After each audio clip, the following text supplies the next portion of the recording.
Welcome to the 7th class. Today we are starting our 7th class syllabus with our chapter Motion and Time. With our chapter Motion and Time. This is the 4th chapter in our curriculum. Today we have to see the basic keywords before we are stepping into the chapter, that is what is the motion and what is the time. Basically, what is the motion? What exactly mean by the motion? Motion. If any body is in a movement, then we call it as it is in a movement. Or if any body is statically, or if any body is in a rest position, that body is called rest body. If any body is in a movement, then it is called a moving object. Or if any body in the rest, then we call it as rest object or static object. What exactly mean by the motion and what exactly mean by the rest? If a body is in a rest with respect to its surrounding, then only we call it as in rest position.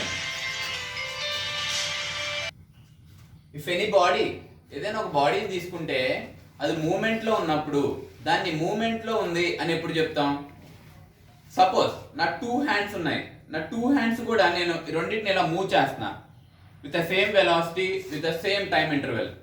Same time ఇంటర్వెల్తో same వెలాసిటీతో move చేస్తున్నప్పుడు ఈ 2 in relative చూస్తే కనుక ఈ రెండింటిని compare చేస్తూ కనుక with relative to these 2 hands, then we call it as in a rest position. అప్పుడు ఇది మూమెంట్ లో ఉన్నా కూడా మనం దీన్ని రెస్ట్ పొజిషన్ లో ఉంది అని చెప్తాం అన్నమాట. ఎందుకంటే మనం ఈ రెండింటికి రిలేటివ్ గా చూస్తున్నాం, కంపేర్ చేసి చూస్తున్నాం కాబట్టి రెస్ట్ పొజిషన్ లో ఉన్నాయి అని చెప్తాం అన్నమాట. ఇంకా తర్వాత నేను కొన్ని ఎగ్జాంపుల్ చెప్తాను.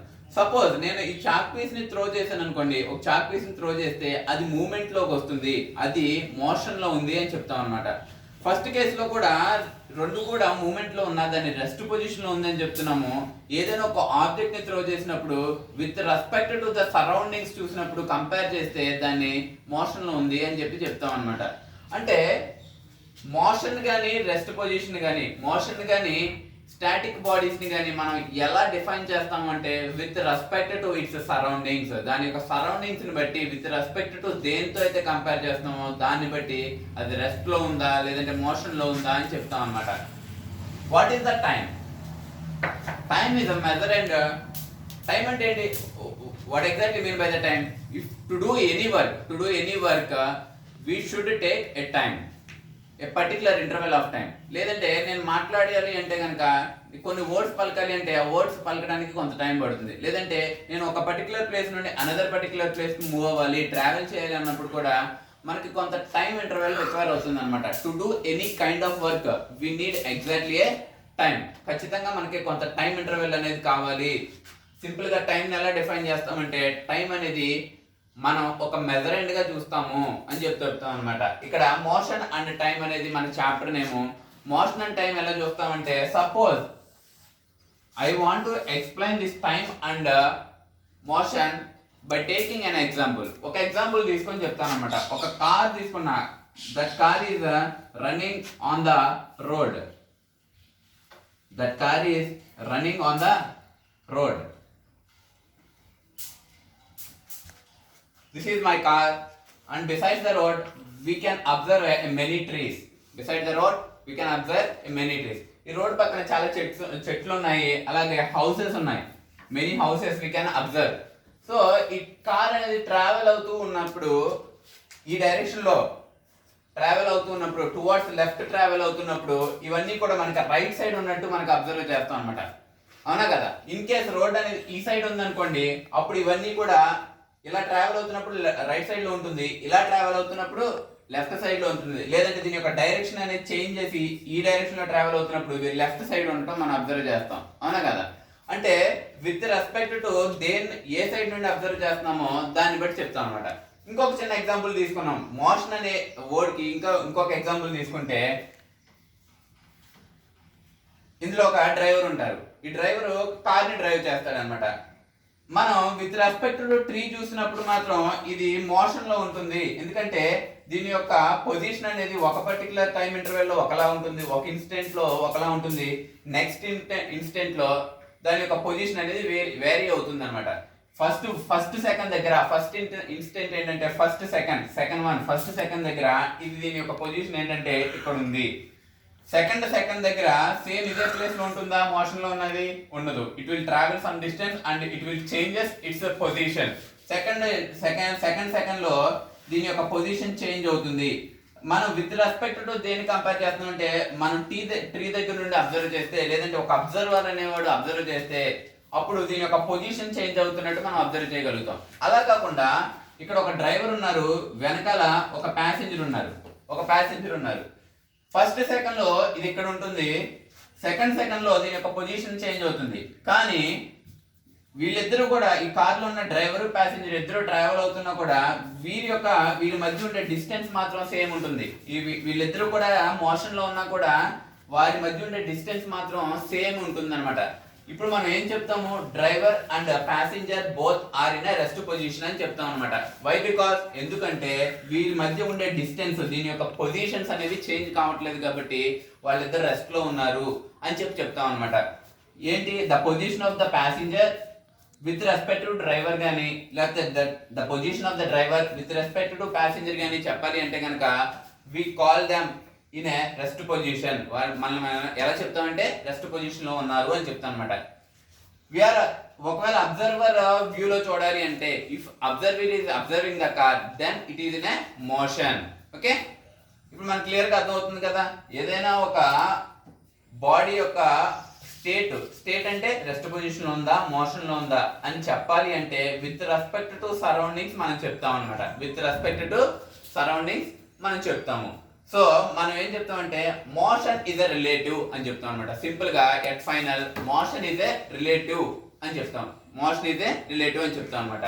అవర్ నెక్స్ట్ టాపిక్ ఈస్ చెప్పాలి అంటే, మనం సింపుల్ గా చెప్పాలి అంటే మోషన్ గురించి, a body may be in a rest with a set of surroundings and it may be in a motion with the another set of surroundings అని చెప్తాం అనమాట. అంటే ఏంటంటే ఒక బాడీ అనేది ఒక సెట్ ఆఫ్ సరౌండింగ్స్ తో చూస్తే అది రెస్ట్ పొజిషన్ లో ఉండొచ్చు. అలాగే అదే బాడీ ఇంకో అనదర్ సెట్ ఆఫ్ సరౌండింగ్స్ తో చూస్తే మోషన్ లో ఉండొచ్చు. ఎలా ఉన్నా సరే విత్ రెస్పెక్ట్ టు అబ్జర్వర్ గా మనం అబ్జర్వ్ చేస్తున్నాం కాబట్టి, విత్ రెస్పెక్ట్ టు అబ్జర్వర్ గా మనం మోషన్ ని డిఫైన్ చేస్తున్నాం కాబట్టి మోషన్ ఇస్ ఎ రిలేటివ్ అని చెప్తాం అనమాట. ఇంకా మన డైలీ టైమ్ లేదంటే మన డైలీ డే యాక్టివిటీస్ లో మనం డిఫరెంట్ టైప్స్ ఆఫ్ మోషన్స్ ని అబ్జర్వ్ చేస్తాం అనమాట. అవునా కదా? మనం వాక్ చేయటం, లేకపోతే రన్ చేయటం, ప్లే చేయటం, లేదంటే స్వింగ్ అవటం, ఉయ్యాలు ఊగుతాం కదా, స్వింగ్ అవటం, లేదంటే బైసిక్లింగ్ చేయటం, లేకపోతే కార్ డ్రైవింగ్ చేయటం, ఇలా డిఫరెంట్ టైప్స్ ఆఫ్ మోషన్స్ ఉంటాయి అనమాట. ఆ మోషన్స్ అని మన టెక్స్ట్ బుక్ లో ఏమిస్తాడంటే డిఫరెంట్ టైప్స్ ఆఫ్ మోషన్స్ ఏంటి వాటన్నిటిని టాబ్లెట్ చేయండి అని చెప్తాడు అనమాట. మీరు ఇంటి దగ్గర ఏం చేస్తారంటే different types of motions, me surroundings లో జరిగే డిఫరెంట్ టైప్స్ ఆఫ్ మోషన్స్ ని ఒక 10 టైప్స్ ఆఫ్ మోషన్స్ ని టాబ్లెట్ చేయండి అమ్మా. ఈ 1 2 3 అని చెప్పి వేసి ఇక్కడ 10 types of motions, bicycling, swinging, running, walking, ఇలా ఒక 10 టైప్స్ ఆఫ్ మోషన్స్ ని మనం టాబ్లెట్ చేద్దాం. నెక్స్ట్ ఏంటంటే ఫస్ట్ ఏం చెప్పాం? Motion is a relative term అని చెప్పాం అనమాట. నెక్స్ట్ ఏంటి అంటే ఇంకొక చిన్న ఎగ్జాంపుల్ తీసుకున్నాం. ఇది ఒక స్వింగ్, ఒక ఉయ్యాల, ఒక స్వింగ్ తీసుకున్నాము. స్వింగ్ లో ఒక బాయ్ గాని గర్ల్ గాని స్వింగ్ అవుతూ ఉన్నారనమాట. స్వింగ్ అవుతూ ఉన్నప్పుడు వీళ్ళు మూవ్ అవుతున్నప్పుడు వీళ్ళు స్వింగ్ అవుతుంటే ఈ గాల్ని విత్ రెస్పెక్ట్ టు స్వింగ్ చూస్తే గనక ఇక్కడ సీట్ ఉంటుంది కదమ్మా, ఈ సీట్ ని గాల్ని ఈ రెండింటిని చూస్తున్నప్పుడు వీళ్ళిద్దరు రెస్ట్ పొజిషన్ లో ఉన్నట్టు మనం అబ్జర్వ్ చేస్తాం. ఎందుకంటే ఇక్కడ గాల్ కూడా, లేదంటే ఇక్కడ ఉండే boy and seat both travelling with the same velocity and with the same time interval. రెండు కూడా సేమ్ వెలాసిటీతోను సేమ్ టైం ఇంటర్వెల్ తోను ట్రావెల్ అవడం వల్ల మనం ఇందాక ఫస్ట్ ఎగ్జాంపుల్ ఏం చెప్పాను? 2 hands same time interval with same velocity move అవుతే వాటిని రెస్ట్ పొజిషన్ లో ఉంటారు అని చెప్తాం. ఎందుకు? ఈ 2 హ్యాండ్స్ యొక్క పొజిషన్ చూస్తే వీటి యొక్క డిస్టెన్స్ కానీ వీటి మధ్య ఉండే డిస్టెన్స్ ని మనం అబ్జర్వ్ చేస్తే డిస్టెన్స్ అనేది చేంజ్ అవ్వట్లేదు, వాటి యొక్క పొజిషన్స్ ఏమి చేంజ్ అవ్వట్లేదు విత్ రెస్పెక్ట్ టు అనదర్. ఒకదానితో చూసినప్పుడు ఇంకొకటి దాని యొక్క పొజిషన్స్ చేంజ్ అవ్వట్లేదు కాబట్టి అది రెస్ట్ పొజిషన్ లో ఉంది అని చెప్తాం అనమాట. ఇక్కడ కూడా చూస్తే స్వింగ్ అవుతున్నప్పుడు బాయ్ కి ఇక్కడ ఉండే సీట్ కి వాటి మధ్య ఉండే డిస్టెన్స్ లేదంటే వాటి యొక్క పొజిషన్స్ అనేవి ఏం చేంజ్ అవ్వట్లేదు కాబట్టి విత్ రెస్పెక్ట్ టు స్వింగ్ చూస్తే కనుక వీళ్ళు రెస్ట్ పొజిషన్ లో ఉన్నారు అని చెప్తాం అనమాట. అలా కాకుండా ఇదే స్వింగ్ ని నేను ఇక్కడ సైడ్ నుంచొని నేను అబ్జర్వ్ చేస్తే ఈ స్వింగ్ ని అబ్జర్వర్ ని విత్ రెస్పెక్ట్ టు అబ్జర్వర్ కనుక అబ్జర్వ్ చేస్తే ఈ స్వింగ్ అనేది మోషన్ లో ఉంది, ఈ స్వింగ్ అనేది స్వింగ్ అవుతూ ఉంది, ఉయ్యాల అనేది స్వింగ్ అవుతుంది అంటే మోషన్ లో ఉంది అని చెప్తాం. ఇక్కడ ఫస్ట్ కేసులో ఏం చెప్పాము, ఇదే స్వింగ్ ని విత్ రెస్పెక్ట్ టు బాయ్ చూస్తే కనుక or with respect to seat చూస్తే అది రెస్ట్ పొజిషన్ లో ఉందని, సేమ్ స్వింగ్ ని విత్ రెస్పెక్ట్ టు అబ్జర్వర్ గా అబ్జర్వ్ చేస్తే అది మోషన్ లో ఉంది అని చెప్తాం అనమాట. అంటే మోషన్ అనేది రిలేటివ్ అని చెప్పడానికి ఈ 2 ఎగ్జాంపుల్స్ చెప్పానమ్మా. అలా కూడా ఇంకా ఎగ్జాంపుల్స్ తీసుకోవచ్చు. నేను బైక్ మీద ట్రావెల్ చేస్తూ ఉన్నప్పుడు ఏమవుతుంది, నా ఫ్రెండ్ ఎక్కడో లెఫ్ట్ సైడ్ రైట్ సైడ్ నుంచొని అబ్జర్వ్ చేస్తా ఉంటున్నాడు అనమాట. వాడికి నేను ట్రావెల్ అవుతున్నట్టు తెలుస్తుంది, నేను మోషన్ లో ఉన్నట్టు వాడి అర్థం చేసుకోగలుగుతాడు. అలా కాకుండా నేను బైక్ మీద ట్రావెల్ అవుతున్నా విత్ రెస్పెక్ట్ టు బైక్ చూస్తే గనక, విత్ రెస్పెక్ట్ టు బైక్ నన్ను కంపేర్ చేస్తే డ్రైవింగ్ సీట్ లో నేను ఉంటాను కదా, విత్ రెస్పెక్ట్ టు బైక్ చూస్తే గనక బైక్ నేను రెస్ట్ పొజిషన్ లో ఉన్నట్టు మనకి అబ్జర్వ్ అవుతుంది అనమాట. అంటే వాటి యొక్క పొజిషన్స్ అనేవి చేంజ్ అవ్వట్లేదు అనమాట. అంటే a body may be in a rest with a one set of surroundings. ఒక సెట్ ఆఫ్ సరౌండింగ్స్ తో చూసినప్పుడు బాడీ అనేది రెస్ట్ లో ఉండొచ్చు, అలాగే అనదర్ సెట్ ఆఫ్ సరౌండింగ్స్ తో చూసినప్పుడు బాడీ అనేది మోషన్ లో ఉండొచ్చు అని మనం ఖచ్చితంగా చెప్పలేము. విత్ రెస్పెక్ట్ టు దేంతో కంపేర్ చేస్తున్నామో, దేంతో అయితే మనం అబ్జర్వ్ చేస్తున్నామో దాన్ని బట్టి మనం చెప్పగలుగుతాం అనమాట. అందుకే మోషన్ ఇస్ ఎ రిలేటివ్ అని చెప్తాం అనమాట. మోషన్ ఇస్ ఎ రిలేటివ్ అని చెప్తాం. Basically, motion is classified into 2 types. First motion is uniform motion.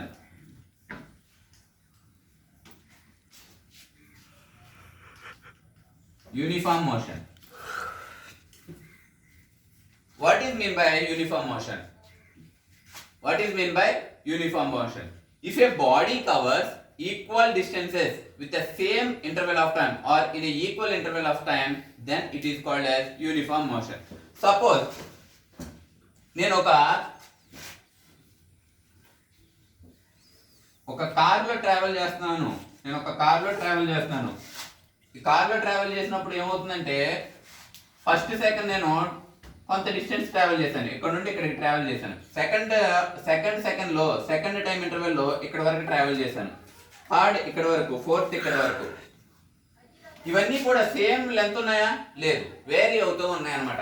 ఒకవేళ ఇఫ్ ఏ బాడీ అంటే ఇక్కడ ఏంటిది, కార్ అనేది. If a car covers equal distances, ఇక్కడ నేను ఎంత టైం తీసుకుంటున్నాను, first second, second second, third second, fourth second, fifth second. అంటే ప్రతి ఇన్స్టెంట్ ఆఫ్ టైం లో 1 సెకండ్ గ్యాప్ తీసుకుంటున్నాను అనమాట. అంటే సేమ్ ఇంటర్వెల్ ఆఫ్ టైం తీసుకుంటున్నాను అనమాట. First second if a body covers or if a car covers equal distances with equal interval of time. ఇక్కడ 5 kilometres travel చేసింది అనుకుంటున్నాను. సెకండ్ 4.5 కిలోమీటర్స్ ట్రావెల్ చేసింది అనుకున్నా. థర్డ్ మళ్ళీ 5 కిలోమీటర్స్ ట్రావెల్ చేసింది అనుకున్నా. ఫోర్త్ ఇంటర్వెల్ లో 3 కిలోమీటర్స్ ట్రావెల్ చేసింది అనుకున్నా. అంటే ఇక్కడ డిస్టెన్స్ అనేది ఈక్వల్ గా ఉందా? లేదు, డిస్టెన్స్ అనేది వేరీ అయిపోతుంది అనమాట. అలా కాకుండా ఫస్ట్ 5 ట్రావెల్ చేసి, సెకండ్ కూడా 5 ట్రావెల్ చేసి, థర్డ్ 5 ట్రావెల్ చేసి, ఫోర్త్ కూడా 5 ట్రావెల్ చేస్తే కనుక దాన్ని యూనిఫామ్ మోషన్ అని చెప్తాం అనమాట. If a car cover or if a body covers equal distances, ఇక్కడ డిస్టెన్స్ ఎంత, 5 kilometres, equal distances with a equal interval of time, that is called as uniform motion. And second type of motion is non-uniform motion. Uniform motion కి reciprocal గా ఉంటుందమ్మా. Exactly reciprocal గా ఉంటుంది. Non uniform motion అంటే first ఏం చెప్పుకున్నాం, equal interval of time with equal distances. Equal distances with equal interval of time. Second కేసులో ఏం చెప్తున్నామంటే with equal interval of time. ఒకే టైం మాత్రం వేరీ అవ్వట్లేదు, 1 సెకండ్ తీసుకుంటున్నాను. కానీ first time 5 kilometres, second time 4 kilometres, third time మళ్ళీ 3 kilometres, fourth time 5 kilometres ఇలా ట్రావెల్ అవుతుంది అనుకోండి. అంటే డిస్టెన్సెస్ చేంజ్ అయిపోతున్నాయి అనమాట. టైం ఇంటర్వెల్ మాత్రం equal. If a body covers unequal distances with equal interval of time we call it as non uniform motion. Non uniform motion. Motion ని with respect to time చూస్తున్నాం అమ్మా. Every time motion ని with respect to time చూస్తున్నాం అనమాట. Uniform motion and non-uniform motion. What is mean by uniform motion? The body covers equal distances with an equal interval of time. That is called uniform motion. What is non-uniform motion? Your body covers unequal distances with an equal interval of time. We call it as non-uniform motion. And మనకి తర్వాత ఏంటంటే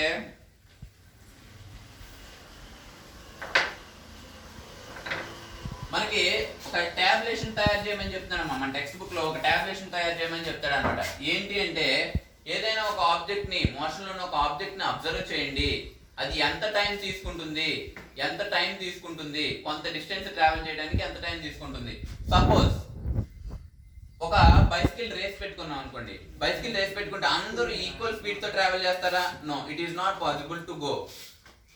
ఒకడు కొంచెం స్లోగా వెళ్తే ఇంకొకడు కొంచెం speed గా వెళ్తాడు. థర్డ్ పర్సన్ వాడికంటే స్పీడ్ గా వెళ్ళొచ్చు, లేదా ఫోర్త్ పర్సన్ వాడికంటే స్లోగా వెళ్ళొచ్చు. అంటే ఒక రేస్ లో డిఫరెంట్ స్పీడ్స్ తో ట్రావెల్ అవుతాం అనమాట. అలాగే ఫస్ట్ టైం నేను ఒక చాక్ పీస్ ని త్రో చేస్తా, ఇది కొంత డిస్టెన్స్ ట్రావెల్ అవుతుంది, కొంత టైం టేకన్ తీసుకుంటుంది అనమాట. సెకండ్ కేస్ లో కూడా మళ్ళీ చాక్ పీస్ ని త్రో చేస్తాను, అప్పుడు కొంత టైం తీసుకుంటుంది. అంటే ఎవ్రీ టైం ఈక్వల్ గా ఉంటుందా? ఉండదు. అంటే different time intervals, different distances ఉంటాయి. కాబట్టి వాటి యొక్క టైం ఇంటర్వెల్స్ డిస్టెన్సెస్ ని టాబ్లెట్ చేయండి అని చెప్తాను అనమాట.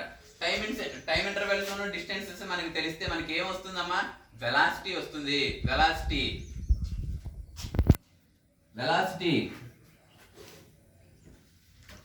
Velocity or speed. మనం ఏం చెప్తాం, ఎప్పుడైనా మోషన్ లో ఉండేదాన్ని ఎంత స్పీడ్ తో ట్రావెల్ అవుతుంది, లేదంటే ఎంత వెలాసిటీతో ట్రావెల్ అవుతుంది అని చెప్తాం అనమాట. ఎంత స్పీడ్, ఎంత వెలాసిటీతో ట్రావెల్ అవుతుంది అని మనకు తెలియాలంటే అది ఎంత డిస్టెన్స్ ట్రావెల్ చేస్తుంది, ఎంత టైం ఇంటర్వెల్ తీసుకుంటుంది ట్రావెల్ చేయడానికి అనేది మనకు తెలియాలి. వెలాసిటీకి ఫార్ములా ఏంటమ్మా? Distance by, or simply speed కి ఫార్ములా ఏంటి? Distance by time. వెలాసిటీ అయితే displacement by time. Velocity is a vector quantity and speed is a scalar quantity. Distance by time. ఇక్కడ మనకి ఎంత డిస్టెన్స్ ట్రావెల్ అవుతుందో తెలుస్తుంది, టైం ఇంటర్వెల్ తెలుస్తుంది ఈ టాబ్లేషన్ ప్రకారం. ఈ టాబ్లేషన్ లో మనం అబ్జర్వ్ చేస్తే set of time intervals and set of distances మనకి వస్తాయి. కాబట్టి మనకి వెలాసిటీస్ కూడా మనం ఫైండ్ అవుట్ చేసుకోవచ్చు. ఫస్ట్ ఏం చేసుకుంటారంటే డిస్టెన్స్ ని క్యాలిక్యులేట్ చేయండి, లేదంటే డిస్టెన్స్ ఎంత అవుతుంది, ఎంత ట్రావెల్ చేస్తుంది. లేకపోతే సింపుల్ గా ఏం తీసుకుంటారంటే ఒక బాల్ తీసుకొని దాన్ని త్రో చేయండి. త్రో చేస్తే అది కొంత టైం ఇంటర్వెల్ తో, కొంత స్పీడ్ తో ట్రావెల్ అయ్యి ఒక దగ్గర ఆగుతుంది అనమాట. ఎంత టైం తీసుకుంటుంది, ఎంత డిస్టెన్స్ ట్రావెల్ చేస్తుంది. సెకండ్ కేసు లో కూడా సేమ్ రిపీట్ చేయండి. అలాగా ఒక 5 or 6 టాబ్లెట్ చేసిన తర్వాత వాటి యొక్క వెలాసిటీస్, ఎస్ అంటే స్పీడ్స్ క్యాలిక్యులేట్ చేయండి. డిస్టెన్స్ ఇక్కడ టైం డిస్టెన్స్ వస్తే మనకి డిస్టెన్స్ బై టైం క్యాలిక్యులేట్ చేస్తే మనకి వెలాసిటీ వస్తుంది. ఇలా ఒక టాబ్లేషన్ క్రియేట్ చేయండి.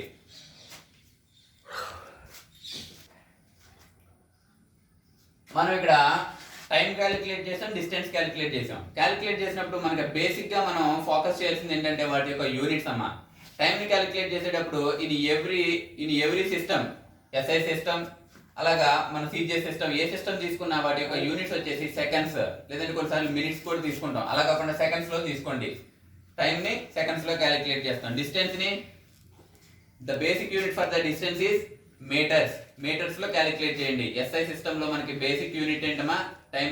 డిస్టెన్స్ ని క్యాలిక్యులేట్ చేయడానికి మీటర్స్ లో క్యాలిక్యులేట్ చేయండి. The units for the time is seconds and the units for the distance is metres. వెలాసిటీకి స్పీడ్ సింపుల్ గా s is equals to d by t, distance by time taken. s అంటే speed is equals to distance by time taken. Speed కి units ఏంటి మరి? Metres per second is the units for the speed. ఇక్కడ tabulation చేసిన తర్వాత units కూడా mention చేయండి. By this topic we are going to end our topic for today.